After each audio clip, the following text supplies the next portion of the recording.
Ladies and gentlemen, karibuni sana on another edition of Cinema Corner. Today we have been able to corner the man himself. The last time tulikuwa hapa is a gentleman called Bilal. Bilal alisema lazima mlete George Moore kwa Cinema Corner. Nice, he's a good friend of mine. So karibuni sana. Today tunaongea na George Moore mwenyewe. CV yake ni mrefu. CV yake ni mrefu. Mimi sitaisema, that's why he's here, so that aseme CV yake mwenyewe and atupatie perspectives tofauti about industry. Karibu sana. Nashukuru. Asante sana. Thanks for having me. And I'm honored to be here na kuchapiana na watu about our film and my life as an actor and my journey. So thank you so much for having me. All right. So let's cut to the chase. Yep. Tell us who is George Moore. George Moore is just a typical guy, a kawaida guy, an actor mwenye anapenda kazi anafanya. He's a regular guy, jamaa wa kawaida tu, lakini jamaa anapenda Kenya anafanyanga, which is kuact kwa mbele ya kamera. So basically George Moore ni jamaa wa kawaida tu mtaani, an easy guy, a family guy, and that's me. Yeah. Hii George Moore ni stage name mama, ndo majina zako za serikali? Actually George Moore hiyo ni brand name yangu, so si majina ya serikali. Hiyo ni yangu as a brand name yangu ya usanii yangu. Na hao nilipata ni back in the day we used to hang out hapa theater na mabesto wangu. So walikuwa wananiita George. So back in the day kulikuwa na player moja alikuwa deadly sana, alikuwa Harambee. So a friend of mine akaanza, but then mko related na George Moore, you remember him? So that's how that jina the footballer time ya kina Harambee back in the day. So that's how your jina George Moore ikaingia. So everybody started calling me George Moore. Wakirelate to that player, because back in the day that player used to be good, yeah. And that's when Harambee tulikuwa inatamba huko. And he was my favorite player. So when nilianza kuitwa hivyo, I was like, okay, sawa. So until today, so that's how jina George Moore ilikam na nikaamua kuitumia as my brand, kama brand name yangu kwa usanii.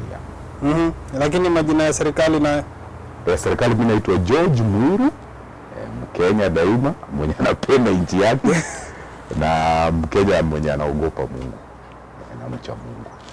Yeah. So wacha turudi nyuma. George Moore like uligrow ya wapi, ulisomea wapi? Okay. Mimi niligrow up place moja back in the day, ilikuwa ka place kawaida tu Ruiru. Tuka grow up hapo Ruiru, nikatoka Ruiru nikaenda shule inaitwa Githunguru Primary School. Nikasoma all the way mpaka primo, nikamaliza. Kutoka hapo nikaenda Ruiru High, which now saizi naona ni campus ya KU. Kutoka hapo nikaingia Satao kuhustle sasa, na ndio nikaanza usanii wangu rasmi. So back then ilikuwa under district inaitwa Kiambu. Sasa hivi vitu zimechange na with the devolution. And kwa place fiti sana because back in the day ungeweza kucheza, uswim, duf mpararo, mwende hunting na madogi zenu. So ilikuwa place fiti, ni memories until today I cherish sana. I growing up in Ruiru. I still, that's where my mom and my parents are, and my brothers, they're still there, so that's where I call home. So ni place na hold dear sana kwangu, because it really see through my childhood all the way mpaka size. So that was very well put. Napenda venye una summarize vitu, lakini hapa uta summarize. Mimi nataka mali ulitoana na usanii. Okay, usanii pase before that nikiwa hapa primo nilikuwa napenda kudraw sana, just drawing, painting. Nikadraw hata high school nikadraw nini. So hata mimi kukam Nairobi ndio nikamii theater, mimi nilikam kama msanii wa kudraw. I used to chora na uza paintings zangu. Sometimes there was a day one of a friend of mine aliona a painting nilikuwa nimefanya kali sana. He used to work with one of the publishers somewhere. So akaniambia, ndio nimedraw hiyo. Kama mimi nikamwambia okay, I'll get back to you. Back then sikuwa hata na simu. So akaenda kuonyesha mdosi wake. Hiyo time ilikuwa alikuwa anafanya na Mountain Top Publishers. kuonyesha mdosi wake akasema how can I get this guy? So that's why akakuja my friend akakuja akanitafuta kana mimi George Mo nimeongea na mdosi wangu na kuna kitu nataka umfanyie. So akaniita, ndio nikaanza kufanya illustrations za watoto za shule, za books, za stories. Nilifanya over 20 of them, different stories, bedtime stories, nikawafanya illustrations hivyo kidogo kidogo. After hapo nikapata hata job ingine na Macmillan, kaanza nao hiyo ni ku-illustrate tu kama stories. After hapo then again nikafanya na East Africa Publishers, nikawafanyia illustrations za dictionary ya watu, that is lower primary. Hivyo nikafanya kidogo hapo nikapata gig nyingine, nikafanyia hata nation job kidogo ya illustrations. So nilikuwa nafanya hizo vitu zote. I used to come hapa theater na kama tulia na wasanii wenzangu, remember tulikuwa tunakanga pale chini ya mti just chilling. I used to come hapa theater, maybe sometimes nimefanya drawings zangu nimezibeba ziko tu kwa bag hapo, I have them, just relax, tunabonga kidogo. Then one day director fulani alikuwa na direct shows za Setbook as a good friend of mine, but now alienda abroad, anaitwa Odak, Jasper Odak, mwenye Jicho 4. Akaniona kaniambia, wewe nakuonanga hapa, wewe ni msanii, mimi kwanza ikanistart, unaweza act? Kanisa nikwambia naweza act. Unajua sasa wewe creative, unaendanga nayo kwambia unasonga kusonga, kama unaweza act sawa. Kaambia follow me. Alikuwa na ofisi pale juu hapo theater hapo juu, ka small office. Tukaingia, kanipatia script. Mimi hiyo time sijai act. Show nilikuwa naingia because my friends used to act na wanawakili hasa, but sijai act. So a friend of mine akaniambia, usijali utapiga hii kitu. Kanipatia script. Nilikuwa siku njema. Back in Walibora the late, sorry. Kaenda home. Sasa nikashindwa hii tutaanza wapi na tutapeleka wapi? Nikapita hizo lines kwa wacheza askari watatu. Nikazipitia. So the following day akaniambia, wewe kama sasa tufanye rehearsals hapa theater tu. Show ikakam. Hiyo first day ya show ile tulikuwa na expect mashule zilikam shule 3 tu peke yake. 3 tu. Sisi hapo show tumeivisha. Rehearsal tushamaliza, sasa ni day ya show. Tumeivisha show nini. Show zikakuja tu 3. Hiyo ulikumbuka lazima ilipwe, sisi tulipwe. That day I remember tulikuwa so tired na I was very tensed. So I remember the first time mimi nikiwa kwa stage, badala niingie kwa stage tulikuwa tushafanya rehearsal, yes, but that day your stomach butterflies. Niliingia kwa rehearsal nikapatia audience mgongo. So friend of mine anaitwa Kevo Professor, you know him, amefanya a lot hata adverts hapa na pale. Ndio kaniita, geuka hivi. Mimi niliingia tu nikapatia audience mgongo. Ndio kanigeuza chapter of like what, ndio nikatulia. So tukafanya show ikaisha. Jioni guess what bana? Ndio our director akwambia mbona show mashule hazikukam. So hivi ndio kuna dini tulipo how much? 70 bob. Shilingi 70 bob only. Whole day nimepiga show. Paka wengine wetu wamekoi imeisha. I remember tulikuwa mimi, Fellow, uchi mwenye saizi ni Jalango, kina Gidis, Abuside, Kevo, jamaa mwingine aitwa Nick, Majane. Tulikuwa aka group wewe. So after hapo nikashindwa, okay 70 bob. Na hii nile nimetoka kufanya illustrations ndalipwa fiti. Nikaona hapana, hii itaweza kweli hivi. Okay, sasa sawa, maybe it's a bad day in office. Karudi kwa mashow kaisha, so we had to take a break ndio za kumarket show vizuri. Ndio kabaki saa tunaenda nje, tunaenda around the country kwenda kwa mashule. But me hiyo time singeweza ku travel na wao, so juu bado nilikuwa nashikanisha hii acting yenye nimeintroducewa ni new to me na ikani frustrate na 70 bob na illustrations zangu. So mimi nikaambia Udak sitaweza ku travel cause 1 siwezi. Akaniambia sasa hakuna shida, wao wakaenda ku traveling. Wakazunguka wakapiga show, so shows zilikuwa fiti and they came back after 2-3-4 months. Mimi bado niko hapa na Kamingi Theater na my illustrations zangu hivyo. When they came back, so tukaonana, akaniambia huko fiti nini. Katika hiyo harakati ya wenye wamerudi, a director mwingine anaitwa Waigwa, you do sana they used to work na kina Whispers, the late Whispers. Hiyo time kuna movie alikuwa anataka kucast ya Kikuyu inaitwa Kondo something, I remember ilikuwa inaitwa Kondo something. Akaniita pale, akanipata tu pale, tumechill saa nishaanza kuingia na wasanii sasa. Kama George Mo, mambo fiti. Kuna kitu nataka ufanye, utaweza? Kamwambia sawa. So that's how now nikafanya transition yangu to screen. Nikapewa karibu kidogo hapo kama ya kukatia kadem. Tuko Samo huko kwa Dhara huko. Tunaomba tulishukia Samo huko. Wale wako kwanza walikuwa wanarusha kwa green lodge. Yes, kwa kia. The story was, nimepeleka kadem kangu picnic. So tuko Samo kwa nyasi Dhara tumetulia. Tunataka kasoda. It was a nice story. So tukashoot. Tukalipa things like 2K, something like that. I was like, okay, you at least see that. Tukamaliza, tukarudi. Mimi bado nafanya illustrations zangu. So happened hivyo pole pole ndio nilijipata sasa naingia usanii acting. After hapo nikaanza now gain courage. So I can do it. So after me kufanya hiyo the Kikuyu film au kaka short film kalikuwa kadogo ka like 30 minutes hivi, ikaanza kunipatia courage. So after hapo hata na mabisto wangu wakina Kevo wakina nani every time wakipata audition na George Mo twende na wengine nawapeleka naogopa siingi. So hivyo pole pole back in the day ndio nao Makutano Junction ilikuwa the in thing. Wakaeka auditions hapa Toyota wakasema. Sasa hii tuko mwaka gani? Hiyo tuko mwaka ya 2006 to 7 to 8 there. Hapo 2006 to 7 to 8 there hapo. Actually 2067. Makutano wakaita auditions, nikaenda, sikupata. Nikashindwa, kumbe hii kitu tena imeanza kujipa kwa ni form ni gani. Mimi kaendelea na illustrations zangu, so from there ndio nikaanza kwenda auditions. Eventually ndio Makutano wakaita audition nyingine after wamemaliza season. Ndio nikaenda nikapata role iko na lines kama 2-3. I remember back then walikuwa na shoot ya Limuru huko Green Acres, nikaenda early in the morning 5. Kenya nikashoot nikalipwa good money. I think by then nilipata like 8K, 9K na ni scenes 2 and I was like okay. Kuchapa lines kadhaa. Lines 2. Lines 2 8K. Yes. Kwa hivyo line moja ilikuwa 1000. Yes, so I was like okay, sawa. Tumetoka kwa 70 bob. Yes, sasa ndio tunapanda sasa. Tukamwambia tuke. Sasa hivi tuko 8. Okay.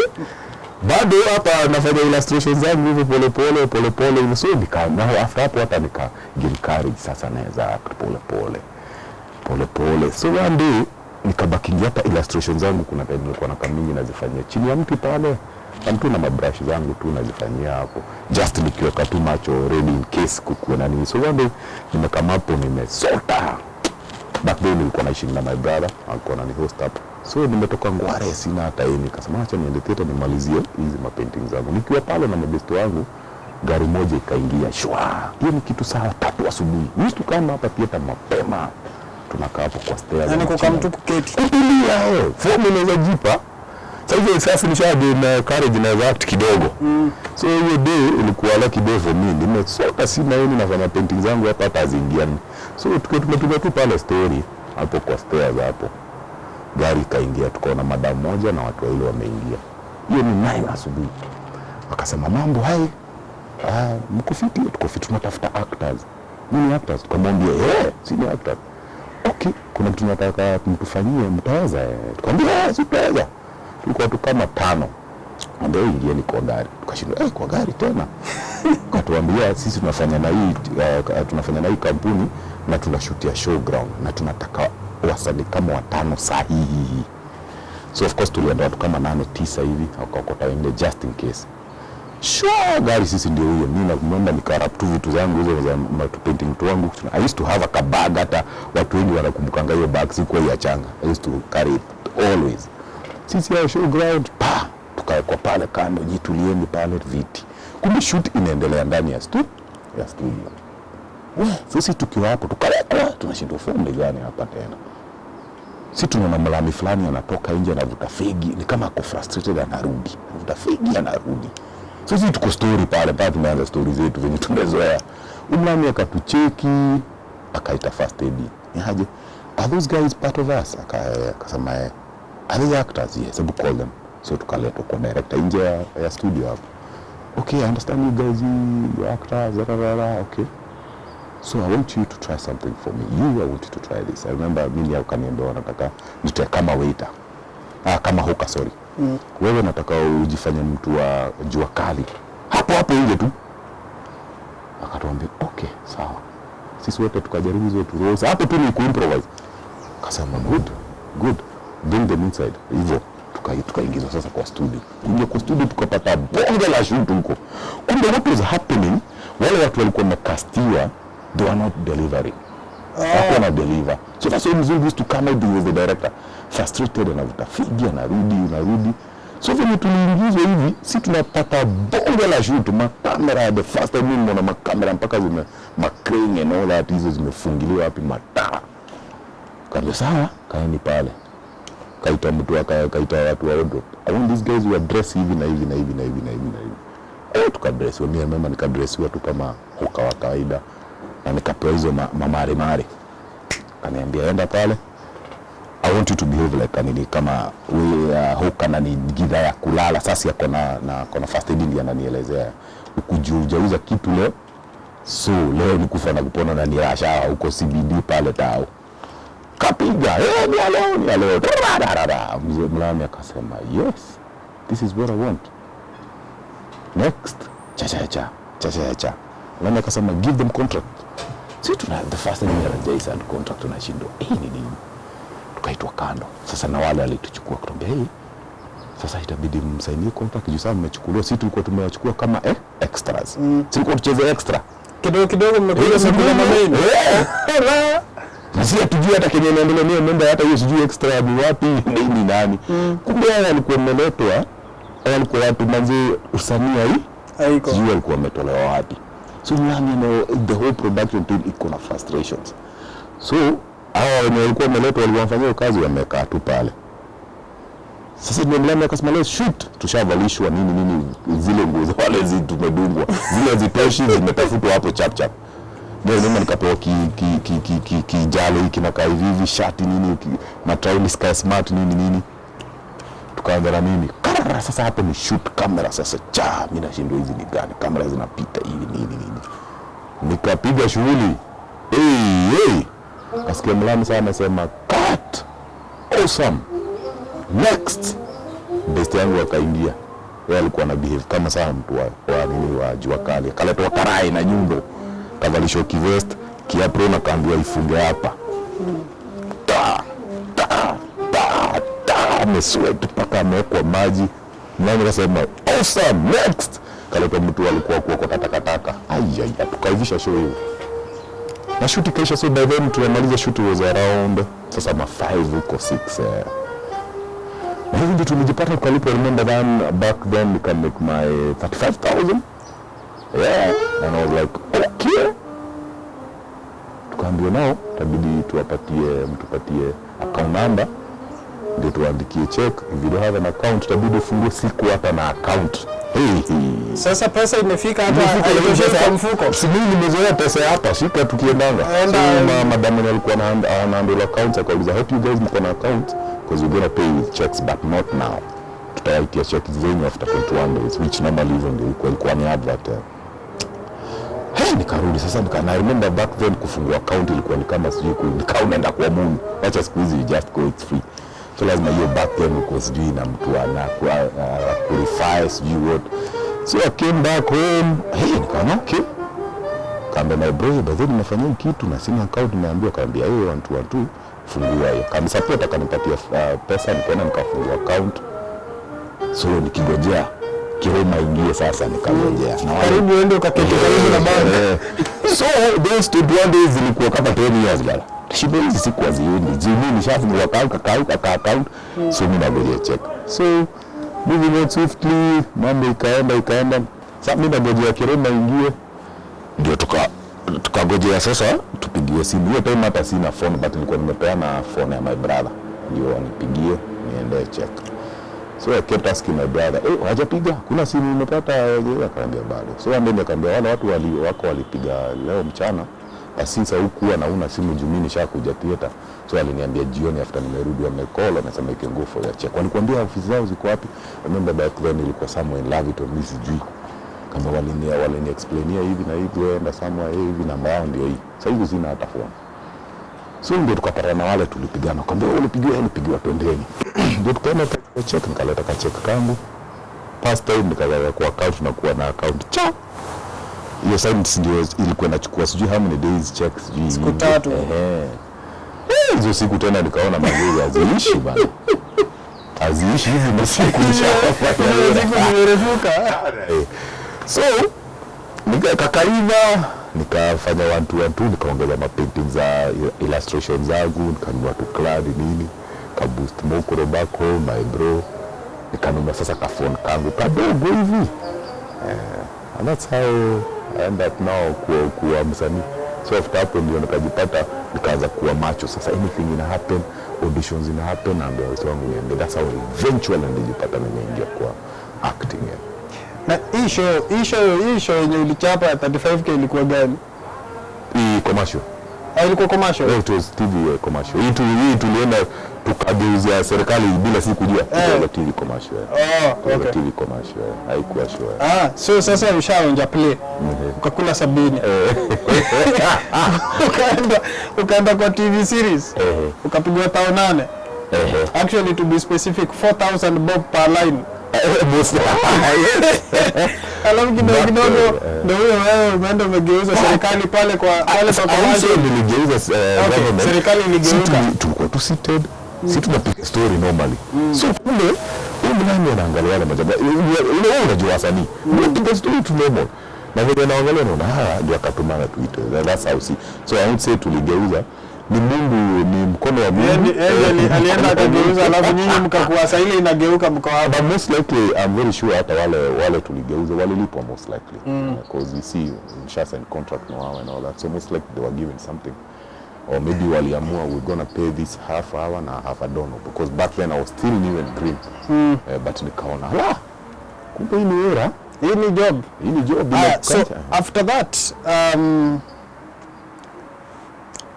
after hii job vitu ziliendelea kwa smooth, ulirudi theater ama nini? After that what happened? After that hapo nikafanya commercial ingine sasa, ile sana nikiwa main juu. After hapo nilianza kwenda audition sasa nikiwa macho bado. Sasa audition ikiitwa mimi ndio hata kama sina fare nalipa fare somewhere naenda miguu. Sasa hapo kuna kuogopa ninayo na so after hapo nikaitwa audition fulani ya ilikuwa advert ya Nation ya Ng'amuo Ukweli wa Mambo. That was now 2009. Tukaenda tukafanya audition. Mimi karibuni sasa hizo nilishapata ka phone kadogo saa hapo ndio kalikuwa ofisi yangu. So mimi nimefanya audition after 3-4-5 days na check. Hi, are you George? Yes. So hey, 1-2 tumekuchukua. Hey, come for wardrobe fitting. So nikaenda wardrobe fitting. I remember hiyo commercial director alikuwa Tony Juguna, the ridiculous guy. So tukampata akatuambia majamaa sasa hapa nitupige show vipi? Mimi najua nyinyi mmeiva. Kapiga show, I remember tulishutia somewhere Dennis Sprit hapo. Hivyo nikalipwa. I remember hiyo nililipwa like I think 45 or 50,000 something like that. Wewe unapanda tu bei. Ni mkono wa Mungu si mimi. Tukalipwa. I remember baba tulifanya audition mimi, Lolani Kalu, Patrick Okech, Charlie. Kwa Cinema Corner Patrick Okech alitaja hii story. Yes, tulio Ng'amuo Ukweli. Tulishutia pale. Sasa hizo sasa usanii sasa tunaona sasa ni nayo tushakuwa ile yani emi unasikia mweka audition ama nini. Ndio ama hata emi unachiki watu wanashoot unasimama hapo hoping maybe kuna mtu mwingine atashinda kudeliver. Kuna mzani hapa mbele macho hivi. Sasa ikaendelea hivyo. After hapo nikafanya sasa usanii sasa hapo imenivuta hivi kabisa, inanisack vizuri.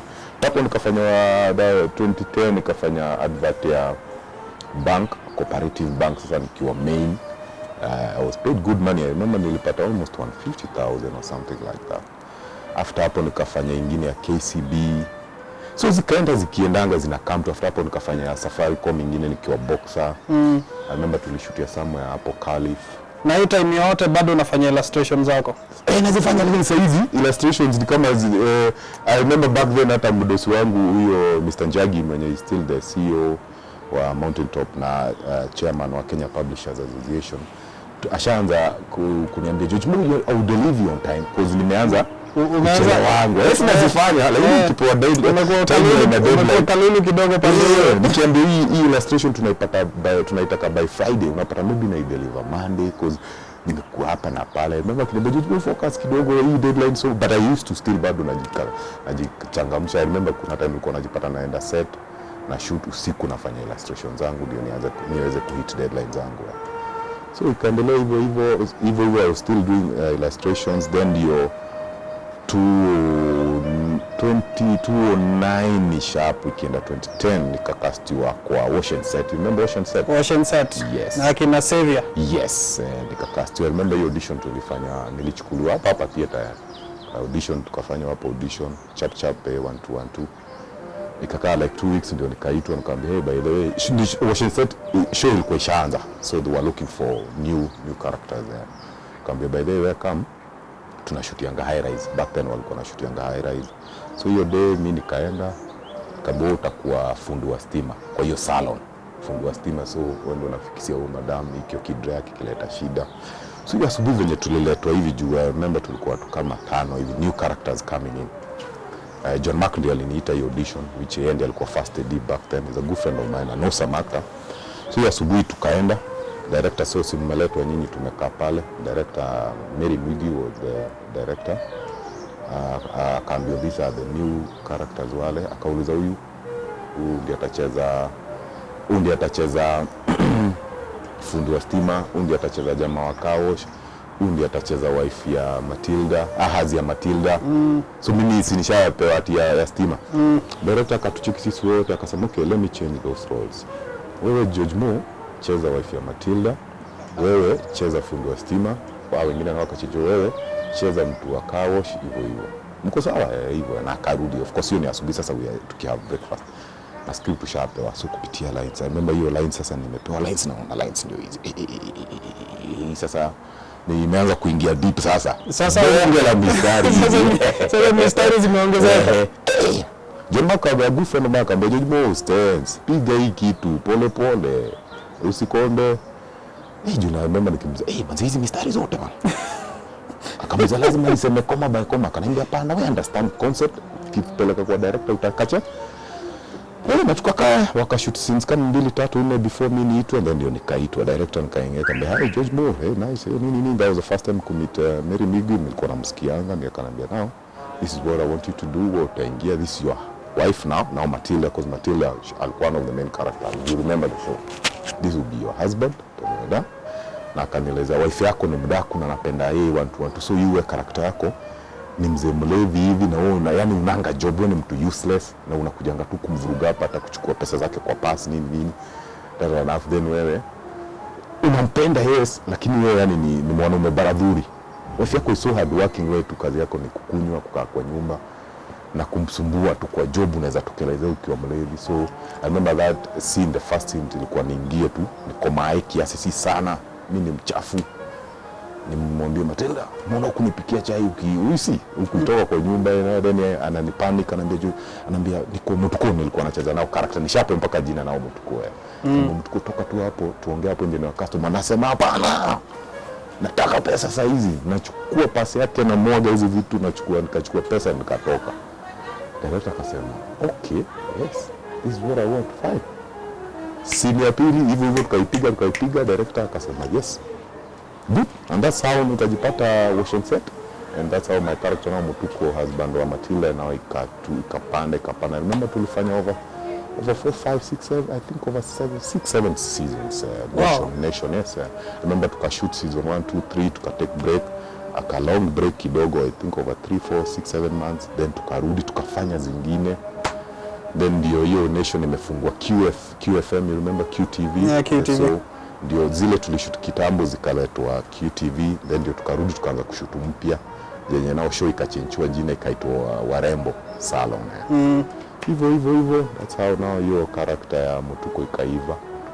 Tukashoot kutoka to 8 9 10, tulikaa ikatake break again, then eventually tukarudi season nyingine juzi tu ma 2014, then when we did season kama 2.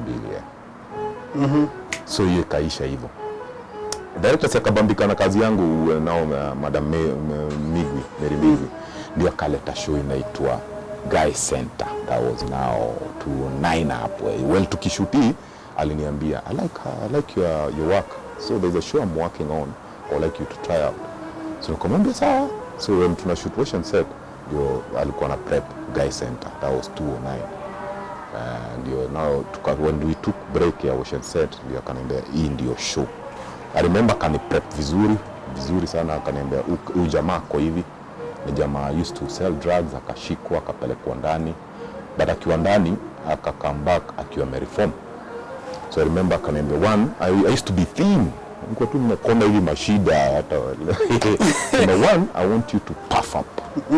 Kama sasa pafaje maana na Kiroma hiyo day Kiroma ni noma, ukipiga ile kwa home au kuwezi dunia Kiroma so tatu na so kama I want you to puff up, utafute gym nzuri uniambie, ndio tunaanza kushoot in the next 3 months. As tunashoot Ocean Set, I want to kimaliza hiyo Ocean Set, we take break tuanza kushoot guys. And so kama the next 3 months I want before na hii story nataka kesho ukikam juu you are not shooting kesho wewe ukikamu uniambie utafute gym Nairobi unataka nilipe na diet wakupatie na gym instructor. Shindo okay. Maisha imeanza kuchange. Sasa mpaka unaambia uende ukaunge for free. Company italipa everything. Paka my diet, paka na gym instructor. So remember nikakam town nikaulizia mabesto wangu, ni wapi mnajiunga gym fiti? Nikaambiwa kina 680 Hilton. Of course hiyo ilikuwa too much. Juu alinipatia range ya budget na nataka kunichezea, usipitishe this much, gym too fit. Lakini gym hautaumia na they know what they are doing. So nikaenda gym fulani inaitwa Premier, iko pale Koinange Street pale next to Sienda. Kaenda hapo nikaingia, mimi that was the first time kuingia gym, bonge la gym huko mtaani na Josiri kwa tu kujijengea kujaza kokoto kwa mtembe kwa mpaka na hiyo steam bath, kuna nini jacuzzi and all that.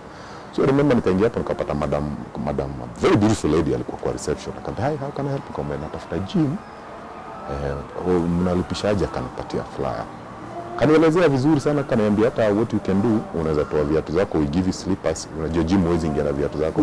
Akanipatia chali fulani alikuwa anaitwa Chris, best chali mfiti sana, kama wacha kuteka around uone equipment tuko nazo. Mimi that was the first time kuona treadmill.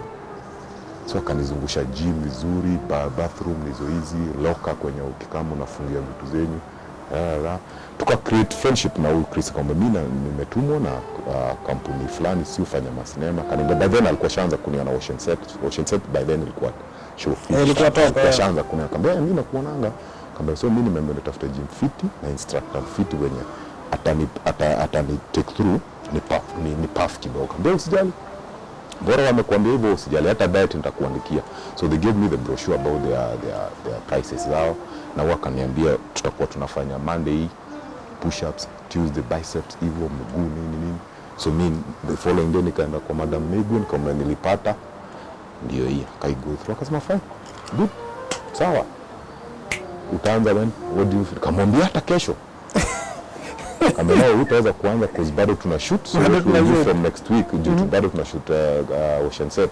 Wewe nitasema uwekwe simu zako asubuhi saa 7 tunakurelease, ndio unaenda unapiga gym afternoon, ndio unaweza kwenda home ulale ndio uamke. So and that's how akaongea na production manager kanipatia cash cha lipa ya 3 months, shika diet wamekuambia ni unaona kama ni how much do yote mimi sijakanda hii food tutakuwa tunakupatia do ya food weekly, juu hata waliniandikia diet yenye nitakula madondo nini, chapo sometimes chapo kuku nini. So wakaniambia now naka kuku ni pale ya diet hapa sasa, nao tunaenda Ulud nikadungwa do kadungwa fika. Remember nilipewa over 100,000 cash ni trust cause wadau wa Cinema Corner, mmesikia sinema ni kitu ya maana. Kijana ako karibu kuunga. So mimi ndio hiyo nikaenda nikalipa hiyo pesa. Mimi nikaishika tu hivi nikaenda direct kutoka venye tulitoka Highrise shoot hiyo majioni, direct nikaenda mpaka pale nikalipa chacha 3 months chacha membership fee. Remember it was 2,000 pound, nikapewa mpaka tag yangu nao ya membership.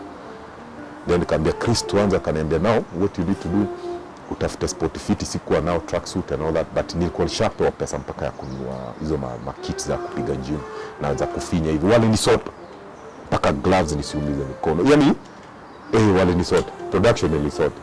Kama hii ni za 3 months, food ni ya weekly, in case of usikie kuna kitu kingine unataka use. I remember nikaenda nikalipa, Chris akaniambia nao tafuta sports shoes fiti.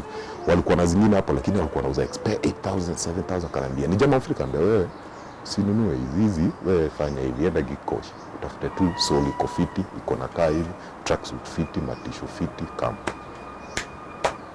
nikasema sawa, nikaenda. Hiyo sasa ni kitu 5 ishi, nikaenda Gikosh nikatafuta sneaker fiti kama 2, tracksuit kama 3, ma t-shirt nikakata. Alichangamkia vifiti gloves ndizo tu nilinunua hapo, zile leather ndio nisiumize huko. Nakaambia kesho sasa wewe kama kesho tuanze. And that's how nikaanza gym yangu. But by then of course nilifanya shopping ya food. I remember nikienda kwa bro akaniuliza, hii chakula yote nikamwambia by then ile gig tu Ocean Set wanataka kunipatia show nyingine, wanataka nishone. Juu nilienda home na shopping hivi maunga nini. Hii time yote bro anashangaa kijana ni lakini of course anajua nafanya usanii, lakini hii nimemtokelezea na shopping, bonge la shopping. Bonge hivi mpaka peanut butter nini zote. Sasa hapa ni kufyenga. Sasa nikamwambia sasa hivi alafu makamu kabisa tu unafaa kukula hiyo yote peke yako. Akaniambia sawa, tukaziseti kodo fiti. Na the following day sasa ndio nikaanza gym. Mimi ndio the first day kuingia gym. Challenge fit sana Chris. Hakunianzisha tizo maendeleo. Sasa wewe the next 2-3 days nataka tu unaona hii treadmill utakuwa na kusetia, unakimbia. Tukimaliza dakika 20 unakam. Unaona kile kibolke hivi. Unaanza tu na hiyo, unafanya hiyo, unalala. Sio mimi nashindwa hii nini anafanyisha hii ball wapi. Nimelala na inua tu hivi. Kumbe anani prep, hakutaka kuniindulge kwa chuma junge niumiza because I was still shooting bado. So ndio hivyo polepole akanipeleka ndio akaanza kunipatia 2 weights. Hii treadmill akaanza kuniongezea sasa ile mbio ya cardio. Cha na remember naipiga like 40 minutes mbio. Hivyo akanipeleka hivyo sasa now weights paka za huku. Ndio nikaanza kufeel okay. Kidogo imeanza bado food naye alikuwa anambia ukule na you sleep. Eat, sleep. Kutoka hapa remember nilikuwa nachoka. Kwa natoka tu hapo gari fika home oga kupika za ndogo hata napika hivi na kula na lala. Kesho ngware shoot. Afternoon gym. Tukafanya hivyo for a month ndio nikaanza kuona change. Hata director mwenyewe akaanza kuambia yes, nice. Sasa hiyo hata warembo wako fiti. Iko fiti hata mimi mwenyewe hata zile costume za mtuko zinaanza kuraruka zile kidogo. So that's how hivyo ndio nikapiga hivyo, then ndio eventually tuka take break ya Ocean Set. Ndio akachukua break ya like 2 weeks wakiprep location. Ndio tukaingia sasa Guy Center. Walikuwa shani prep paka script wise, nilikuwa hata every evening tunaenda ananielezea the story. That was even way before nianza kushoot Guy Center. This is a kind of guy yako. So wali prep fiti sana, not only kimwili, even mentally as an actor, because back then I was still a upcoming actor. So wali ni prep fiti sana. I remember tulikuwa tunaenda kwake sometimes before shoot, like that was like 3-4 weeks before tuanze now shoot ya Guy Center. Tunakaa chini mimi na the other actors, na mimi especially mimi ndiye anaweza kunielezea what type of a character is this pole hivyo. So by the time tulikuwa tuna hit the road kushoot Guy Center, I was really in that character. Kufura nini, I remember mpaka ndevu aliniambia nisinyoe nywele. If you remember Guy Center nywele, my hair used to be big and ndevu hivyo cause ni kama ndio nimetoka jela and all that. And then the story was nimetoka jela nikareform, nikaanzisha ka garage. So that's how story kaenda. Guy Center we did like 2-3-4 every season. It was an awesome show. Ika hit Nation Center also. Ikabambika, ikashika watu sana. But hatukuweza kuendelea for season 4. Ndio tukarudi Ocean Set, tukashoot hivyo. And the rest is history. Yeah. That's amazing. Hii story yako. Acha hiyo swali ni yake hapo mbele. Acha kwanza tumalize journey yako because nataka tutaingia kwa craft because nimeget ku understand kuna vitu mob sana zenye umego through zenye ni very profound that probably have contributed to the actor you have become. Yes. So after Ocean Set umefanya project nyingi sana. After the first project of course ya TV main was Ocean Set. Then after that ndio Guy Center. Yeah. Then after hapo, of course after hapo nilikuwa naitwa makutano nafanya roles kadhaa narudi. But main I would say project main yani ile main, my first show nikiwa main was Guy Center. Guy Center. Yes. Kuna place ilifika uka take break. Yes, and then sorry to cut you short, Guy Center. Then after nimefanya Guy Center venye ili take break tukashoot Ocean Set, ndio Ocean Set ikaisha. In between hapo nilifanya vitu mingi, nikafanya Siri, there was a role nilifanya Siri. Siri, yes. Yes, nikafanya nini Makutano of course. Na Then after hapo nikafanya Tabasamu. Tabasamu role tu ile ya episode kama 5-6 ukienda. Then after that nikafanya role fulani Tabasamu, I remember Tabasamu. Nikafanya role fulani ya Nairobi Law. Then after hapo, yes, then after hapo nikafanya nini ingine? Changes. Changes, I remember tukiwa mimi, Jimmy Gathu and Louis Otieno. Jimmy Gathu was playing my lawyer. Mimi, I was just a typical guy from anawaka kwa hizo offices. The story about Changes. My wife alikuwa Angel Waroinge. So Changes nilifanya episodes kadhaa, like over 10 episodes. So Jimmy Gathu was our lawyer. Tulikuwa na sue the company. Mtoto wetu alianguka kwa pit yenye kampuni ilikuwa inajenga hiyo mambo ya mining. So we were suing the company because we used to work there. So it was an awesome story. So nikafanya Changes. After Changes nikafanya nini? Serious ile uko majani. Mali nilifanya episode moja. I remember nani the one who was casting Lenny Juma alinitia. I remember nikashoot like 2 episodes. Actually Mali ilifanywa bado na the same company na Alice. And that's it. Lazima nimesahau, but they're somewhere in my filmography. Definitely. Yeah. So at some point will you take break? Yes, then okay, at some point yes we'll take break. So after nimefanya hizo vipindi, then 2014 nikafanya progi fulani ya Turkish ilikuwa inaitwa Redemption. Tukashutia Mombasa for 7 months, which ilishow huko Turkey. Then I came back to Nairobi, ndio nikakastiwa kwa show inaitwa Borderline, bado ijaenda on air, but it will. Tukashoot 2 seasons. It's an awesome story. You'll get to watch it ikifika eventually, which I can discuss about it now because ijaenda on air. Nimefanya Borderline. No, it's before Borderline and before Redemption I did after nimefanya Redemption nimekam kutoka Mombasa, I did Scandals Kibao. Mary Muigwe, the producer and the director wa Ocean Set and Guys. Awesome story also. We did like 3 seasons, ilikuwa KTN. Awesome story. Tulikuwa na cast ya good actors, tukafanya like 3 seasons. Then ndio ikalala, ikuendelea. Then ndio after hapo nikaingia Borderline yenye I'm telling you bado that was 2015 now. Ijapata kwenda on air, so eventually itaenda on air na you get to see it. It's an awesome story. Ni story Kenyans when what I watch they can relate with it. I relate now. Yeah. So then that was 2015. And after hapo I took a sabbatical.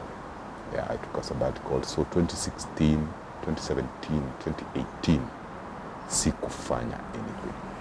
Hii sabbatical. Yes. Hii sabbatical ilikuwa by choice ama ni circumstances zilikusukuma mitini?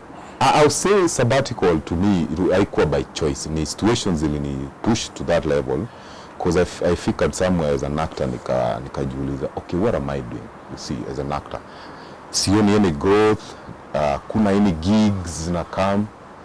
There was a lot of frustrations. Unapata maybe sometimes you don't get paid on time, and we do unalipwa zina delay, pay yako ina delay. There are no gigs then. I remember then ndio tulikuwa tunaenda election, you remember 2017 now. So our industry hapo ikalala. So many things happened and nikajipata like let me just take a break and I get to decide what I want. Because I remember unakaa kwa nyumba over 6-7 months. Hakuna phone call imekam. Hakuna any gig umeitiwa. Ati hey George Mo come, kuna hii gig, hata gig ya 1,000 ama ya 500. Hata ile ya 70 bob hakuna. I remember your time industry yetu ili take hit sana because I remember to your campaign mode venye ilianza, so many things zilianza kwenda down. So I remember niko tuko hauna ka mwezi wa kwanza, no call, no gig, you have to pay your rent, food. So kitu kanipiga sana. I remember I used to call every now and then. I used to call my brother, niaje nisaidie na hii analipia rent. Sometimes una hata ya food anakusort. Ikaenda mwezi wa kwanza wa pili ananisort, ya tatu ikaanza hata kuwa heavy kwake, na you could see hata yeye ana stretch cause by then akona family hata yeye. Nikaingilia hata now my mom, I think my bro akamwambia things are not okay with this friend of ours. So my mama anamwambia nini na namficha kwa namwambia niko sawa na mbona siku hizi sikuoni ile hata vipindi zetu mbovu naona zimelala na. So my mom sometimes ananitupia, ikafika sana nao ikabidi muombe huko la kumbe yeye maale kuko hivi na hivi. Ni hata tunaongea sasa hizi mimi sijadishi hata rent yangu sijui nitalipaje. So ilinipiga sana mentally and as an actor, and I decided I'm not in a state to act. I remember naitwa when now tumekuja tumemaliza tuko 2017 sasa, si ndio simetake sabbatical 2016 imeanza hapo 2016 huko August. I remember August 2016 ndio things zilianza kwenda hivyo. So tukaingia 2017 ndio siasa and all that. Ndio sasa now you don't have anything, hakuna job, hakuna call, hakuna nini, umebag mpaka your parents, imekuwa nao umekuwa mzigo. 2017 ndio ikakam. I remember nikakaa chini nikasema nilichoose kitu ya niliblanda na kuchoose usanii juu by then nilikuwa nishaachana na illustration. Your story illustration ushaika kando. I was completely So remember mimi nikikaa kwa nyumba najiuliza niliblanda ama nini? Jumanzi sasa hizi imefika hata 10 bob una hata 10 bob. Yaani umebaki kama umekuwa mtoto. Every now and then somebody got to send you something for you to eat, and that's my family now. That's my brother and my mom and good friends. I remember kuna mabest wangu wengi sana, the likes of kina Gilbert na kina Stevo na a friend of mine like Alan, wali stick na mimi sana. So every now they used to check on me. And George Mama sometimes nimetulia tu hivi nasikia tu kapancha ama sombili chacha. Baadaye nakwambia brother umeshikilia tu hiyo. So hiyo inanipush na nunua food hapa na pale. So ikani hit sana as an actor cause I remember nilifika somewhere nikaanza kujiuliza what is this that I'm doing? Nini inafanya maana hii sana? Because nilianza kuwa frustrated in a way. You give so much as an actor, you act, unapiga role, unajitolea and all that. Unamka early in the morning, unasoma script zako paka sometimes 2 AM na unaenda set by 5. But at the end of the day it doesn't make sense to you. So ili hit sana as an actor whereby I decided let me just take a break. I remember nilikuwa naitwa audition hiyo nikiwa kwa hiyo situation, that is 2017 and 18 when vitu nao zilianza kufunguka 2018ish hivi.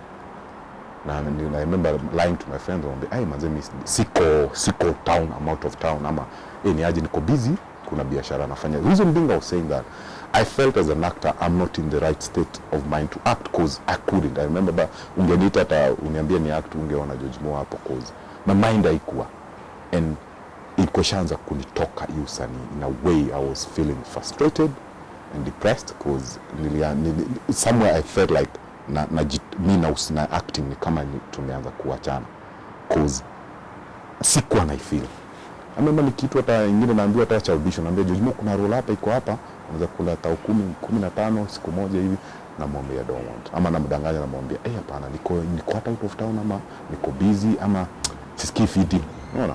But few friends of mine wale wako kwa industry knew George Moore yuko sawa. Few of them cause kuna wale tu walikuwa tunapatana na kuna hiki tunapanga, but nilikuwa less interested. Ni kama saizi uniambie kuna hii script tunapanga na nimeandika hii role ni yako, so like okay sawa.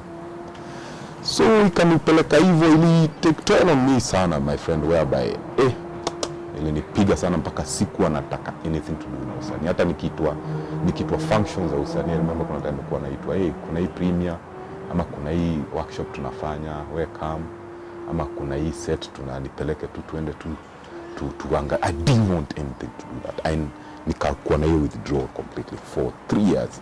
Siku step kwa set or anything to do with mambo ya acting, hata functions, hata anywhere. I just disappeared. Reason being I decided to do that because I needed to evaluate myself, nijijue na nijiulize what is this I'm doing, what hii usanii ni mimi nafanya, because it couldn't make sense to me because I was suffering and all that. There was no money, there was no gigs, no nothing.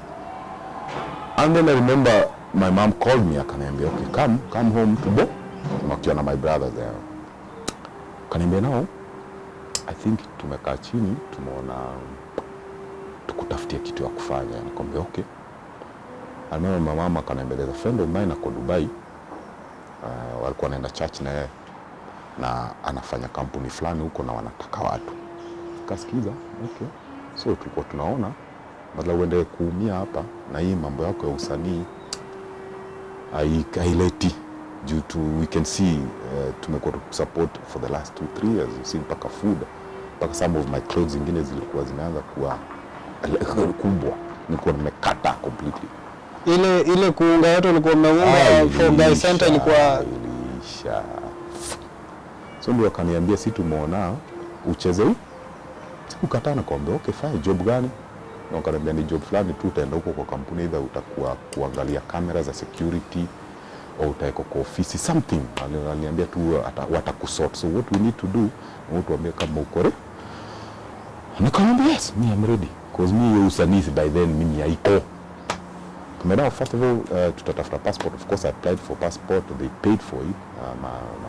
My family paid for it. So tulikuwa tunangojea sasa, I was ready to go. So well at it, nikigojea sasa yule jamaa unganisha makaratasi and all that, nini nishamtumia ma CV zangu, everything zangu. Ako sawa, nishachukua mpaka good conduct, nishachukua. So me I'm ready. So passport ishatoka, I have it. So tunangojea yule jamaa unganisha makaratasi nini niende hizo mavisa na nini. Hiyo sasa ndio hiyo tuko 2018 hapo sasa. Mungu analani na Mungu hufanya vitu zake. 2018 hapo, a friend of mine Eddie Joe, tulikuwa naye hiyo project na kuambia Borderline, which tulifanya yenye jenda onea, called me Eddie Joe.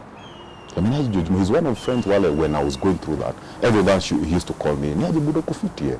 Nimekurusha kitu hapo na sometimes hata kiwa tao niambia kama tao tunabonga, ama sometimes anakamwea I leave tunabonga.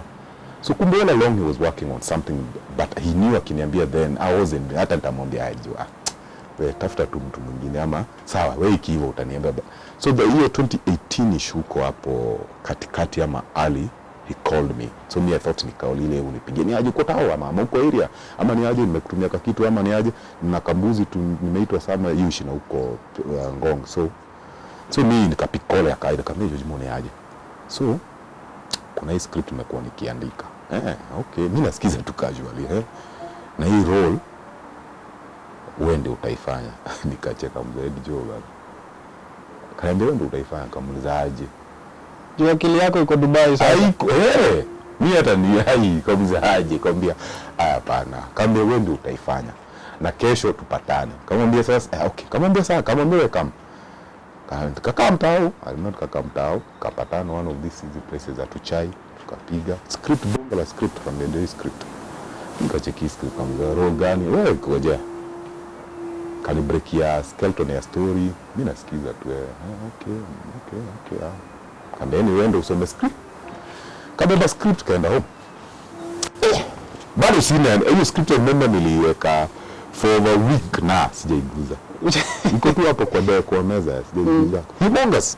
You now lost in time. Kaicheki sijaiguza. Unasema nitasoma. Nitaisoma. I remember ilifika sababu mpaka nikamdanganya. Nimeisoma iko fiti. Akajua, I think ni akajua bado. So one day niko tu kwa hao. Kaicheki nasema let me just read it. Nikaanza kuisoma one by one. And I nilipata tu naisoma hiyo script, which was so humongous, so big. Nikaisoma in the middle of the night. Kaona hii script ni mcall ama niache. Kaona chati simcall. Asubuhi I called him. Eddie Joe, hii script ni umeandika na unapanga tutaiduaje? Kanieleza kama okay fine, let's do it. Akamwambia tutaifanya yote, kwanza tutaifanya kama proof of concept first, tutafanya just few scenes out of it. Kama okay, few scenes tena. Kama why we want to do that, because tunataka kufanya hivyo few scenes tuone how itakaa, na ndio hata our partners, my head partners waone how the whole thing ita pan out. Nikamwambia sawa. So after hapo few weeks ndio akapanga, tukaenda tukafanya nao wako ka proof of concept, is more of a pilot, tukafanya over 6-7 scenes ndio even tuone how itatoka. And I was like, me the first time nilisoma hiyo script I was like okay, but still hata nikimkolia hata kiniambia my mind iko tu, sijaamua fully tuifanya, but kidogo script imekurudisha kidesign ulikuwa Dubai sasa kidogo umerudi hapa chini kidogo kwa hivi. Nilisoma mpaka mimi mwenyewe nikajiona sama what I was going through then. Wow, nikaona it's a good script. But swali ni, will I do it? Because maybe I'm planning to go. Mi nao ni zile maswali najiuliza. It's not awesome. Mpaka I remember nikijiuliza, hii scripts ingekuja like 3 years hapo mbeleni. Where I'm in that oomph and all that. But now, mpango za Mungu zilikuwa different. So, moving on swiftly, ndio tukafanya hiyo pilot, everything was okay. Then ndio production kajipanga, na ndio tukashoot. But I love the story. The reason why nilipenda, I don't know until today, but I'll say, Joe somehow wakiona Peter Kawa walinivuta back to the industry using that script because they knew my strength and my weaknesses, and Joe kept telling me, when do unaifanya? I believe you're the only one who can back this role because I've worked with you, I know. So mimi nilikuwa na ile maybe your feeling will share to me or something like that. So wacha nisome script. I was like, okay, is an awesome script. This one I will have to do it, but how? Because mi niko hii harakati nao, mi nakuja ule jamaa aseme tu mwe mapepazi. Aseme mwe tu hivi, wewe ndio huyo. Sikuenda, so tukaanza after tumemaliza pilot, ndio tunaenda tukabaki tunashoot the main project, tukashoot, and I remember I shooting the whole thing, and I was like, wow, okay. So mi hata nikishoot, I remember nikiwa shoot juu tulishoot over 20 something days, almost 30 days. So me every now and then nilikuwa naangalia phone juu whole day mzima na unasijapata any call. I remember kuna time napata calls za madhe na najiuliza, kwani ile story imeiva? Ninapata madhe ananijulia hali, anambia kwa hana hata 1 2 1 2 hivyo. So I kept tukishoot nikifikiria na wale sasa wakanicall waniambia imeiva, kesho nioneenda visa ama bla bla. But nasema mimi focus kwa hivyo asikiva hivi. So that's how nikamaliza the whole shoot na papers iko come. And that's how nilijipata now, that's 2019 now, I'm back to the industry fully. Ndio tukamaliza feature film. That was my second feature film, now feature film as a lead. Mungu ni mkubwa, so until today I thank Ed Joe, especially Ed Joe, sorry. Mungu alimtumia kama chombo kunivuta back to industry because he was really there for me even when I was going through all that stuff. Even way before he came up with the script, every now and then, like I said earlier, he used to call me and support hapa na pale. So I would say Mungu alimtumia kama chombo kunivuta kwa mipango zake. Because kama si Joe kunicall and they have a script, na I believe, and that's why until today I'm very thankful kwa Joe na Peter Kawa. They believed in me, and that's how they gave me that chance. Kumbe God used them kama vessel kunipeleka where Mungu wako, and that's how najipata I'm not going to that jobs at Dubai and all that. And after doing Lost in Time, that was last year now, nikatamba mkono wa Mungu na bado inaendelea kutamba. That's how nikajipata I'm fully back into industry. So kuna vitu kadhaa zenye nimenote kwa nini, I think ulikuwa umenibeba na hiyo story. I think what I'm really interested in, because I've sat on this seat, I've talked to several actors na wengi wao wamego through such a phase. Mongea na Dennis Mugo, mongea na Bilal. Na one thing I've realized is that kuna role tu ilikutoa kwa shimo. Unaona? So like at some point you say usanii didn't matter to you. Yes. But there's something that brought you back. Is it sio pesa? No. Ni story ndio imekurudisha. Yep.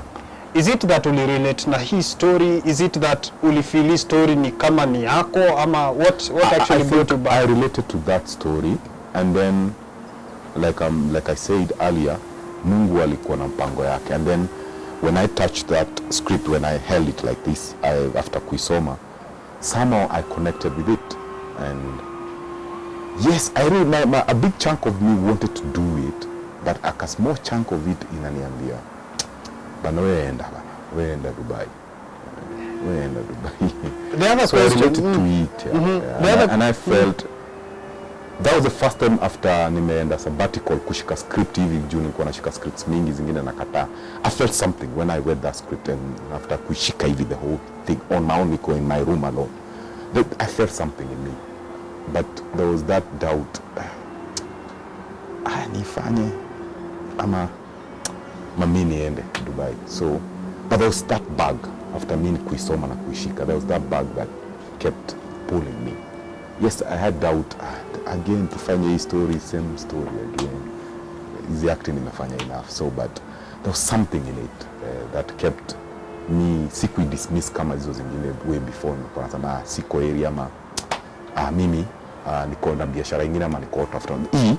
There's something in it, and I will say I related to it in a way, and I felt something. I think God was speaking to me in a different way, because I felt something.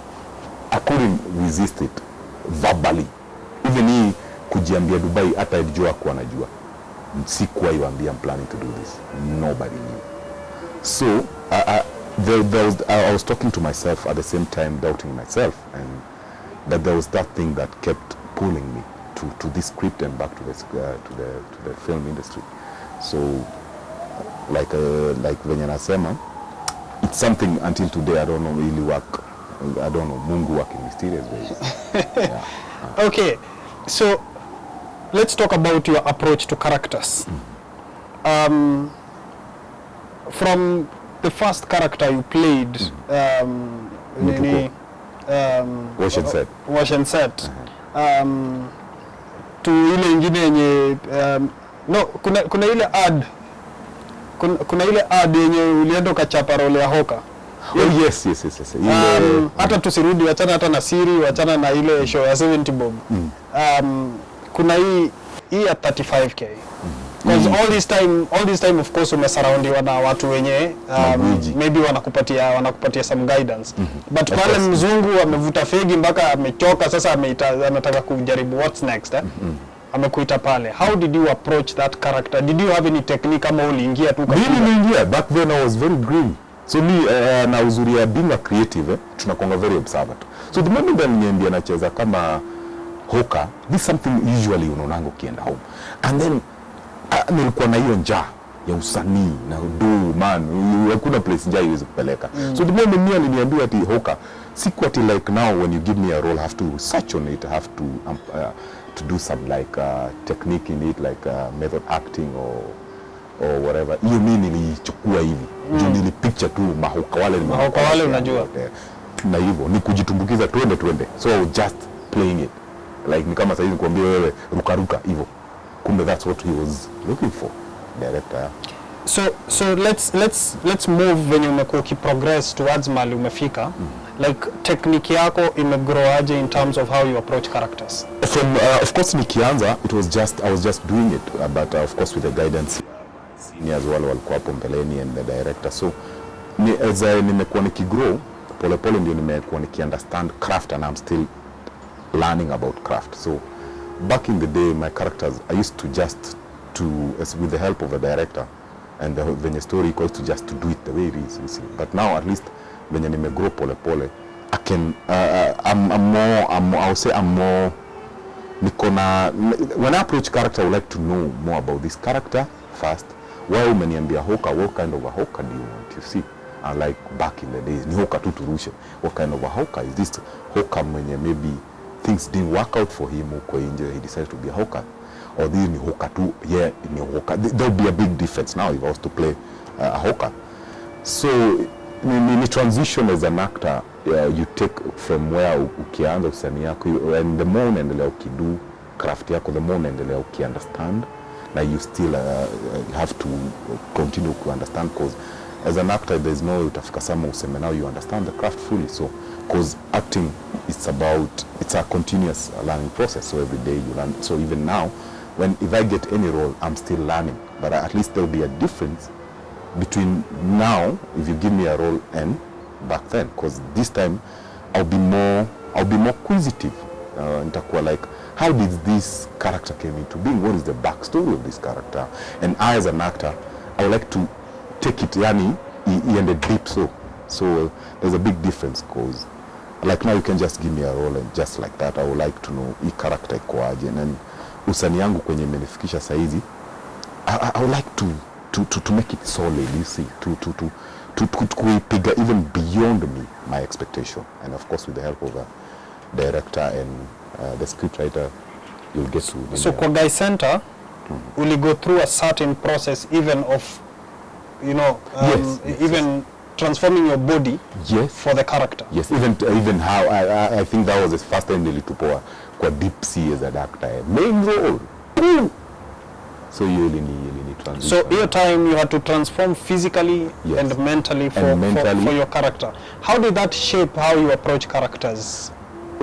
Vizuri sana, ilinisaidia sana, but when I was doing it I didn't know, because mimi nilikuwa naona tu ni jime ni shone, kumbe ilikuwa na ni prep for roles in future, because that was the first time umepewa role whereby you even have to transform yourself, ujaizo ya kuact ma 3-pager, the lines hivi, una ma monologue on your own, you're meeting different characters, you see. So I would say it was a good foundation, and I thank Madam Migwi alini challenge na akanipata that chance. Kumbe later ilikam kunisaidia, because that was the first serious role nishapewa, whereby wacha hizi atingie ucheze ho kama mtu costume levi. It was something that alini twist, but uzuri with the help of the director alini twist pole pole, na au say ndio imenisaidia even now when I approach character na approach na different angle now. I like just kujitupa tu ndani like that.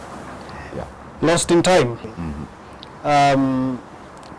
The movie that found you when you were lost in time. Ulikuwa already usha develop, you know, Guy Center kulikuwa na approach mpaka ukaenda ukaunga nini, but Lost in Time inakupata when like all your devices are gone. It's finding you like well, what would say, it's your acting muscle has been drained. So uli approach your character? Did what George Moore was going through for the previous 3 years come into the character he played in Lost in Time? No, I could come into it, but how nilipata my mojo back, because as an actor hiyo spark tu kipata. So director Peter Kawa and the writer Ed Joe and the producer Jimmy walini take through, of course, for I to get to understand the character and to be in character completely. So walini organize, I get to meet such people, such patients who are going through stuff, because Lost in Time is about somebody mwenye ana go through a lot, that is mwenye ana bipolar, schizophrenic and all that. So I met patients when you wanna go through that, psychologists nikawa meet, I sat with them, nione how they behave, and I remember I going sessions zao na katu pale, just listen to them, such people, patients wanapitia hiyo through that. So I could just go kwa offices zao, the psychologist, and just sat there and just listen to their stories, na ikanisaidia sana ku develop my character. And then if I had any question, I could ask the psychologist or the writer or the director Peter Kawa, and then that's how ilinisaidia. And again, these are normal people, these are our family, wenye tunaishi nao, these are our friends. So even after session, I could talk to them to understand their story and how wana manage in the life yao. They are normal people actually. I remember me nikimit a lady, she's a banker, so hata yeye tunabonga naye off session, tunabonga naye maisha inaendeleaje, familia inaendeleaje. Hata kulikuwa na chali mwingine alikuwa anafanya PhD yake but another condition. So hiyo tena ilisaidia, cause even after nimesikiza what they were kwa session, hata nje tukitoka maybe lunch tunabonga naye hivyo, simu tunachapiana, ili help sana to get the character kwa character. Kanisaidia sana. I had, of course, I had to do my own research as an actor also, because as an actor also you have to do your own research. So nikaingia hata kwa net to get to understand what is this schizophrenic, what is this schizophrenia, sorry, what is this bipolar, what are the characters and who is going through that, you see. So kanisaidia sana, and of course question from me to the director, to the writer, alikuwa nafikiriaje akiandika hivyo, kind of mindset alikuwa nao. So ikanisaidia sana kumerge the reality, I'm meeting the patients when wanapitia that, na the writer himself and the director, and of course side yangu me as an actor again, kujifanyia research online, and even sometimes just listening to yourself also as an actor, and to get to know how deep do you want to take it, because music as an actor, it's, yes, director will direct you, or you have a good story, yes, but it's up to you as an actor also.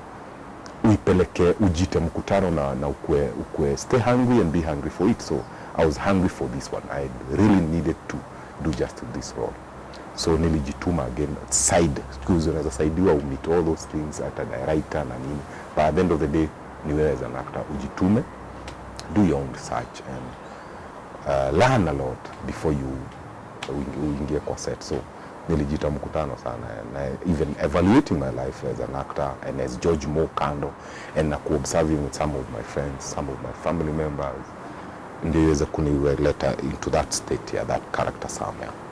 So that's how I prepped for the okay. for the role. I'm assuming people are watching movies. And of course, it's part and parcel of that research, going to online, googling about his condition, watching different movies, talking to different actors, because in this country we have awesome actors there, talking to them. In approaching that character in Lost in Time, is there a specific movie or a specific actor that you watched and felt maybe you wanted to take a certain tone in the way they approach the characters? No. Because of course I can be like them. Even I can be like them. Me, I just wanted to get to understand the whole concept of suffering from this condition.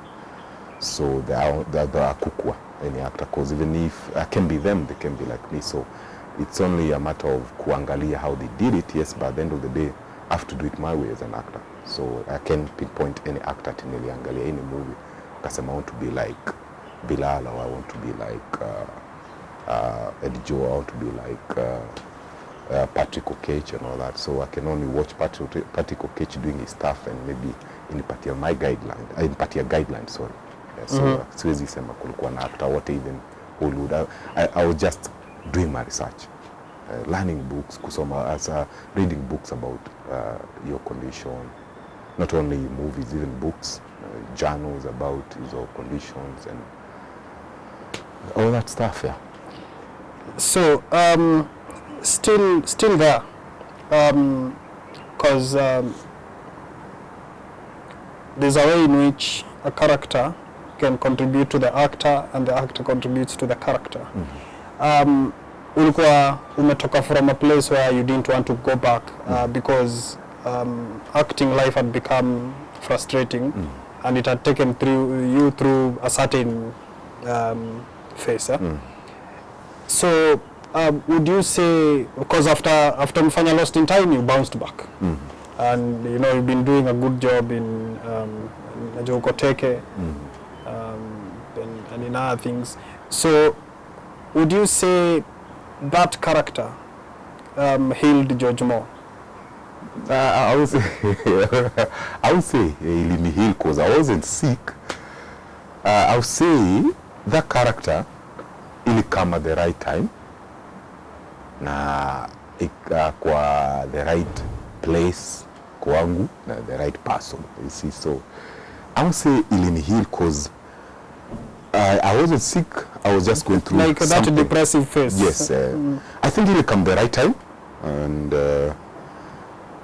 that's it. And like I said, ni mpango wa Mungu. So not something me ati nilikaa chini nikasema ati let me go through this phase because there is this Lost in Time inakuja. So it's a journey of any actor. Sometimes you go through stuff kwa career yako. So and me believe there's a friend of mine, a senior of mine, kwa hii usanii ananiambia kwa hii industry of being an actor, one, you have to be patient. You have to kuwa na hiyo perseverance and all that, endurance. And when your time comes, nobody will stop it, you see. So I think that time I Lost in Time, Mungu alikuwa ameipanga that particular time na kanipata in that state of mind. Na uzuri is not that nilikuwa nimefear to anything, but I think that journey, that period, that phase of my life, God alinitake through your phase to kuni prep something, you see, because maybe ningenipata like back then when I used to puff and do those macho roles and all that, maybe ningeitwa be different or something. So I would say ni something as an actor unajipatanga a certain role inakukamia when you're at the right state of mind and at the right your body and soul iko at the right state, you see. So I think ilikuja the right time na, like I'm saying, ni mkono wa Mungu, na Mungu, I think that's why alikuwa ananipeleka through that phase. Now when I was in that phase of my life, I felt like I'm done, like this is kaput. Kumbe I didn't know, because I didn't know that would be lost in time. I'm very sure even Joe hakuwa anajua I'll write a script about this story and George Moore will be the actor. So I think ni mkono wa Mungu, na I remember nikiwa kwa hiyo phase I nearly hate usanii sana, and I was like, what is this? Kumbe that anger and that disappointment and that unasikia you don't want anything to do with it. Kumbe God, and that's why unasikianga iron you sharpening on iron, you see. Kumbe God was sharpening me or was prepping me for a role that maybe before that singers kuihaka. So I'll say I going through this, maybe it was a blessing in disguise. So, a blessing in disguise. Yeah, so yeah. But I'm not saying as an actor you have to go through that, no. But sometimes as an actor you go through phases. You curse, unajam, unasikia like, what is this, unajichukia and all that. But maybe Mungu anakuprep for something else that you don't know, because as an actor it's a journey. It can be nywe, like haiwezi kuwa hivi nywe. Na the more unaendelea kwa hii craft yetu kumachua, na the more unaendelea kufanya roles mingi, na even bado what you're going through in life, si lazima hata sometimes upitie vitu mbaya ama kuwa depressed, maybe unaweza pata vitu fiti, kumbe you don't know what inakuprep. So you changia sana even maturity yako as an actor. So because hii craft ni kama wine, the more unaka kwa industry, the more you do different roles, the more you step kwa set different, the more you una direct aging like wine. Yes, ina aging kama wine pole pole. Yes. And sometimes you kiage, you might go through phases zingine mpaka unajichukia, unachukia hiyo craft, but kumbe you don't know ni inaku sharpen, ina tighten those bolts zako as a thespian or as a creative, no a master, as an actor, any creative. Yeah. Lazima niulize hii swali, yep. As tunamalizia. Kuna wale wenye ukisikia tu kuna role ya mkora, role ya mdingo, role ya hardcore fulani, an ex-convict, a villain, like say kuna hao watu tu, na hata hao tunawalika sana Cinema Corner. Kuna kama Abubakar Mwenda, is a good friend. You know, kuna Abubakar Mwenda, kuna mtu kama aina ya Ojiambo. Kuna wale watu tu hao ndio walitutangulia, na kuna a lot from them. Na sasa pia wewe naona ngani kama kidogo, is it watu wanakutypecast? Is it the way you express yourself? Why do you think you end up largely as the villain? I don't know. I think directors wengi, they like me when I'm playing a villain. But I have done other films where I'm not a villain. There's a film nimefanya inaitwa Love and Glove. Actually, I'm totally different. My wife ananikanyagia, ananipush. Nyingine nimefanya as a pastor. Kuna nyingine nimefanya as a good cop. So I would say directors and producers, I think they like me when I'm playing a villain role. So, but of course nimefanya roles zingine different where I'm not a villain. So I don't know, because if you cast me in a role, I'll do it. But if you give me a villain, as long as itaekelea chakula kwa sahani yangu, I'll do it. In terms of again, don't just give me a villain role for the sake of it. I have to evaluate any role that you give me as an actor. Got to have a message and a purpose in it. Usinipatie tu role at a villain or a good guy. Why? Give me a role, not only a villain or even usinifanye tu mi jamaa mzuri. Give me a script or a role that in a message one iko na purpose, you see. Na itani help I as an actor even to deliver it. So don't just give me a villain role at two meaning by why? It doesn't make sense. Because I believe when you give me a role or you give me a script, I have to believe in it first. I have to believe in a script. So usikam tu ndaniandikia script tu because I'm just good to. No. That role got to, I have to resonate with that role first. I have to believe in that role first, and I believe role any yote nacheza as an actor got to ni role in a pass message to the audience or in a purpose flani, ama there's something inataka ku convey to the audience na itawasaidia in one way or another. So I won't say that just ni role to you just pick a role. No, I don't just pick a role. So I have to believe in the script first, and I have to believe in the role, and that role, like I said, you got to have a message in it, you have to have a purpose, you see, because you don't need to play a good guy. What is the purpose of the role? What is the message? What are we trying to convey to the audience, you see? So at the end of the day, it's usanini ni kuelimisha na kuentertain at the same time. I call it edutainment, you see. So I have to believe in the script and I have to believe in the role. So sichukuangi tu role, I have to believe in it first. Yeah. So don't cast me as a bad guy too, that I'm just killing people. Or am I killing people, you see? And that's why I have to understand your script first. I have to believe in it first, and then after believing in it, I have to jita mkutano. Okay, when I do this role, what am I trying to communicate to the audience? What is the message? What is the purpose of the whole role or the character? And if I believe in it, and good to go. So far in your journey as an actor, would you say usanii inalipa? Yes. Isipokuwa hizo vitu zote as an actor unapitia, it doesn't mean that it's end of the whole thing, no. Of course, hata mtoto akigrow, by the time anaanza kutembea, ataanguka, gongwe huku, atoe meno sometimes, aende kushika kitu kwa meza imwangukie, hata moto. So naweza relate to that. So ukianza usanii wako, upitia vitu mingi sana, disappointments. Utapitia vitu zingine mpaka ukuwe discouraged. Challenges will be there, yeah, challenges will be there. But one thing I believe, if you believe in what you do and you have passion in it, now it's not about money when you're starting, because you can get this mentality of that you want to get into this industry for you to be famous and to make money and to live large, you'll be shocked. So naweza relate na hiyo mtoto. So even me when I was starting, unaona zile challenges nilipitia. So after I going through that, ndio nikajiona, I think I was a kid, na ndio nilikuwa hiyo unatembea unaanguka, unajaribu kuchukua kitu unachomeka, you see. So like now even going through this phase ya life yangu, hiyo kukosa kulipwa, hiyo kulipwa delayed payment, hiyo kulipwa 70 bob, which by then is okay, but truly understand cause shule hazikuwa mingi, hiyo kwenda audition over and over, uchukuliwi, unakuwa discouraged.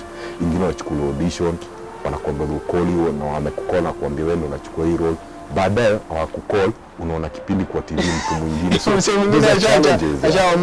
Yes, these are challenges. So I will urge all upcoming actors, usiexpect kuenywe na usiingie kwa hii industry that you want to be famous, that you want to make money. No, it's a journey. So challenges will be there, but what it determine kama utaendelea na journey yako kama ni usanii, it is, do you love what you do? Do you believe in it? Because ukiingia nao na mentality ingine, you won't last. Why me? Maybe Mungu amenifikisha hapa because I still believe in it. Even after I going through all that, I still believe in what I do and I love what I do. So any upcoming actors ako huko nje, mimi naweza advise, if you believe in yourself and you believe in what you do, just ingia. Usiingie na mentality of making money or to be famous and signing out was there. No, because challenges will be there. Utaanguka hizo vitu zote. Ni kama mtoto, like I said, mtoto anajifundisha kutembea, but eventually if you believe in what you do and you love what you do, you will stand and walk vizuri sana. Like now we are all grown up, so unaweza tembea hata uruke wall mzima, but back then ukiwa katoto ungeweza hata kuchukua sahani. So I advise them wakwe patient, believe in what you do, craft, and usitake shortcut with this craft, and keep sharpening your skills. Keep sharpening your skills. If you somewhere you think umefika, now you're untouchable, to umekuwa this Denzel Washington of this country, no. So keep sharpening your skills and stay hungry, be hungry. If somewhere you get comfort zone, one, now I'm untouchable now. And money will come. Money will come. It will come. But usiingie na hiyo bio. Yes, money will come. So the industry yetu, to me, I think if I was in acting, I don't know ningekuwa nafanya nini. So this is where I belong, and this is I know God aliniumba to do. Dubai hatuendi. tukienda maybe tunaenda kushoot movie ama starehe kusalimiana. Dubai, here we come. So that's it. So actors wote upcoming, just come join us to grow industry yetu in this country, and we do what Mungu atatuwezesha na tuime usanii yetu na all be well, and hiyo pesa itakuja. Amazing. Mpaka ushapiga kibwagizo lakini bado uendi bila kuulizwa hii swali. After hii miaka yote wewe ni celeb? For starters, what is a celeb? Okay, I think wacha tumie tu the very unconventional definition yenye I think si utumia huku, msem famous, mse akona kakitu. Okay. Mse amomoka basically, ati tukipita mali watu wanajua ndo ule mo. Nini like wewe panda matatu in peace, wewe kula mtura in peace, wewe kula mahindi choma in peace. I'm not a celeb. I'm not popular. Cause mimi nikifanya usanii yangu naifanya ni pass a message na ni communicate with my audience, and when I do it I feel whole.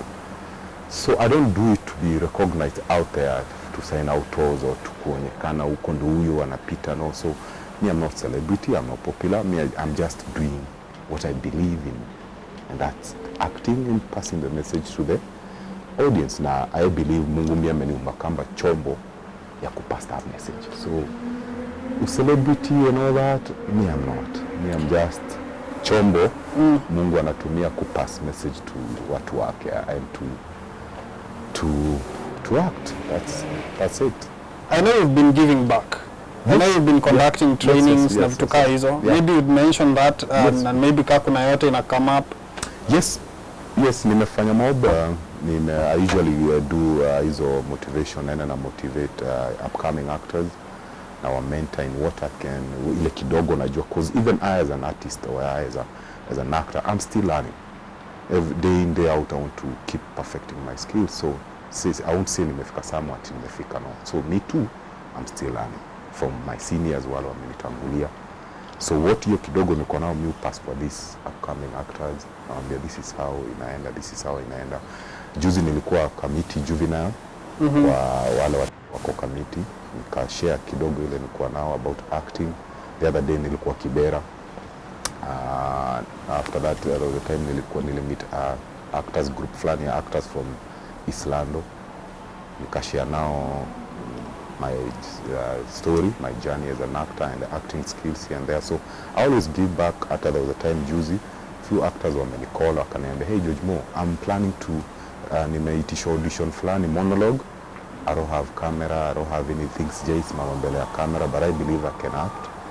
So nikamwambia hiyo ndio inatakikana, nika-organize for camera, wakafanya monologue yao, ikaeditiwa, and nikawapatia na wakatuma. So all the best kama watachukulia hiyo audition, and of course they did their best. Niliwasaidia ile kidogo naweza. So I've been giving back, but I feel bado I can give more, because I believe ile kidogo naweza give, let me give. So I'm always open and willing to help where I can, especially to upcoming actors. So I'm always open in whatever way I can. Hata wengine unicall, George Mo, nimeona audition fulani, do you think ni ukweli ama ni fake? Namwambia let me find out. Maybe na find out maybe your company, I know somebody, ama I just Google, or maybe I call, or maybe namwambia you just because you know our industry kumekuwa na quacks hapa. They just call audition and they just ukula pesa ya watu. So wengine unicall and George Mo, nimeona audition fulani, let me send you the flyer. Because I do about these auditions. So sometimes nachukua hiyo initiative, I call, naambia by the way, nimesoma hiyo audition, naifanya when and when. So when I find out naona ni watu wako genuine and they want to work with actors or upcoming actors, then naambia iko sawa, you can apply, all the best. Na wengine wanaambia tumeambiwa tufanye hivi to prep na hii monologue ama to prep na hizi lines. So I help, na namwambia maybe monologue do hivi, fanya hivi or easy lines, or George Mo help me with anything or any script I can do, niende na mtumia hivyo. Kwa hii journey yote of course apart from pesa kuna vitu zingine zimekuwa zikimotivate more. Awards pale awards kibao. Tell us about that and how it made you feel. Nilisikia fiti man, because when somebody out there and appreciate your craft, and I want to thank KFC, Kenya Film Commission, the jury, and my fans out there for voting for me. Ndio nikaweza kushinda best actor category ya film, feature film, Kalasha Awards. Kalasha Awards, that is 2019. Na this year again nikashinda, nilinominatiwa Rwanda, that is Rwanda International Movie Awards. Nikanominatiwa as a best actor, nikaenda huko, that was before corona happened, that was March. Nikashinda tena best actor in Rwanda category ya feature film, and then I was nominated MVCA Nigeria best actor, which sikupata, but my friends walipata na nashukuru because they were all able actors in my category. And then juzi Lost in Time, our film, imeshinda best feature film, that is Ghana, that is Black Star International Movie Awards. Tulishinda award ya best feature film 2020 in Africa. In Africa, yeah. Awesome. Na hii yote ni glory, naona ni kwa Mungu, si kwa nguvu yetu na si kwa nguvu yangu. Na salute Saja kwa kunipatia hiyo chance na kuniwezesha ku accomplish hiyo na accomplish, na najua atanizidishia na zidishie my fellow actors, because nimeona wengine wamenominatiwa other places.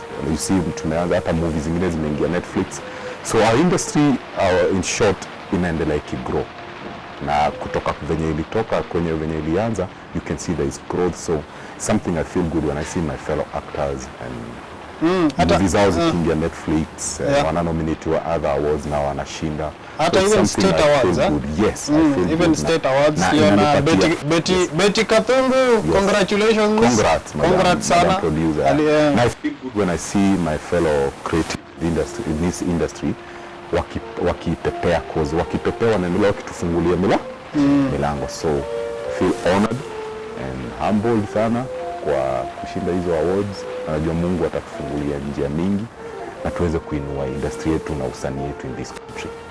Okay, and I must appreciate that pia wewe kukuja hapa Cinema Corner is giving back. You know, because you're telling your story, you're inspiring someone. Yep. You're uplifting someone's thoughts, someone's mind. Kuna mtu maybe alikuwa give up. Yep. Kuna mtu maybe ako on the verge of giving up. Ama kuna mtu maybe ndiye anataka kuanza hii journey na amesikia stories mingi maybe discouraging, and it's awesome that anaweza jua that kila story iko na milima na mabonde. Yes. Na you know, at the end of the day all goes well if you believe in it. Yes. And if you keep going. So watu wa Cinema Corner leo, I think it has been an inspiring day. And I think hata mimi mwenyewe nimefurahi. I'm happy this has happened. And I must confess, you know, George Mo amekuwa akinipigia, amekuwa akinitumia messages, ananiambia bro tufanye siku fulani, but finally it has happened and I'm really grateful. So thank you very much and see you in the next edition. Of course George Mo tunampatia chance ya kualika several people. Tunampatia chance ya kualika several people. Stay tuned for this. Thank you very much and see you next time. Guys, if you believe in yourself, you can do it. Because for you to do it, you have to believe in yourself. Yes, usanii ni ngumu, but keep pushing, tuzidi, na all be well. But above all, ogopa Mungu na muombe Mungu akuongoze na mambo itakuwa sawa. Well, love people, tuzidi, Bogi.